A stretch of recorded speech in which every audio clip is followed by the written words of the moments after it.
La strada pedemontana veneta è l'opera più attesa del Bassanese da molti anni e finalmente sta diventando realtà. Entro l'autunno verrà aperto anche il casello di Bassano e l'importanza della nuova arteria è confermata anche dal presidente Zaia. Oggi abbiamo la più grande opera in cantiere in Italia.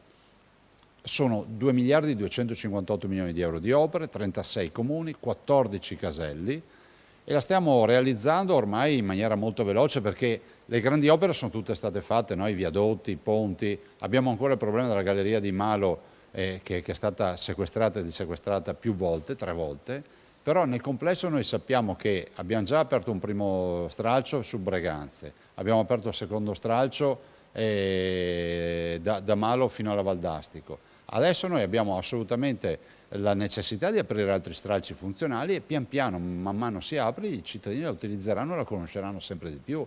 Ecco cosa cambierà nei tempi di percorrenza con la nuova arteria. Treviso, Montebelluna, 10 minuti. Treviso, Bassano, 20 minuti.